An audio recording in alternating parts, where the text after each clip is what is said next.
a niche race obtained from the Amoran Chasm by offering different artifacts to Thanasius. At level 5, it gets Sinister Gaze, which shares your debuffs with the enemy. So combining this with Bulk Up's 20% defense down and using Sinister Gaze to give to the enemy, you can give that enemy a 20% defense down. But wait, Bulk Up also gives the user a 20% damage buff. Now every time Bulk Up is used, instead of adding another 20% onto the previous 20% defense down, it instead multiplies the previous defense down by 1.2 times. Sadly, this isn't the case with the damage buff, which just adds another 20% each time you use it. So what if you multiplied this by 5-fold? That multiplier would be 2.5 times defense down. Now against a target with no defense, we can just add the Bulk Up multiplier to the equation, making the damage multiplier 3 times. Let's say you also had the Inferno enchant. This would just do a 20% damage buff, and Berserker with this in mind gets a 60% damage buff when on low HP, and non-proficiency Raging Power gives a 65% damage buff. So that would be a 7.92 times multiplier. This does not account for Shard multipliers or Sun Greatsword's defense downs, so in reality it would deal much more damage. For context, a 60 damage strike would be able to do 475.2 damage. But wait! Mitrom's Grasp would decrease the enemy's defenses by another 40%, and with Energetic Soul Brew for its 77.7% damage buff for 1 turn, it could be up to a 19.7 times multiplier, making our damage 1182.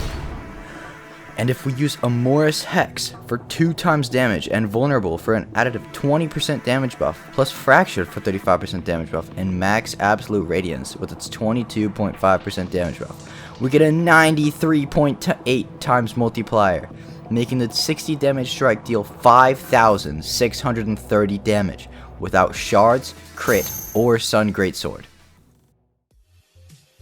Now for the build.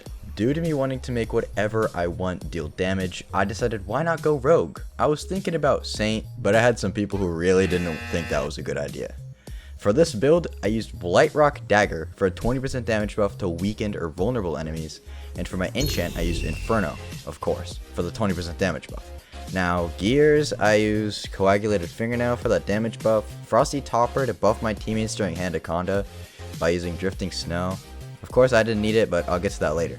My last gears were Shard of Blight and Wicked Crown for the 20% damage buff on dark moves, because the crown sets all your moves to dark if they're physical.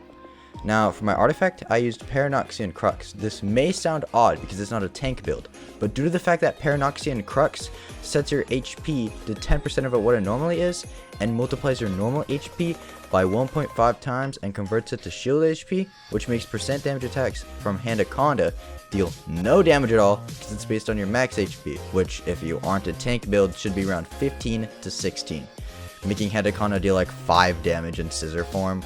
Rock still hurts a lot though. It's not as much as it normally would. Now, the reason I don't need to worry about dodging and using Bulk Up over and over again is because shield HP damage is based on the base damage of the move that decreased it. So defense downs do absolutely nothing. But even if I dodge, I still take the damage.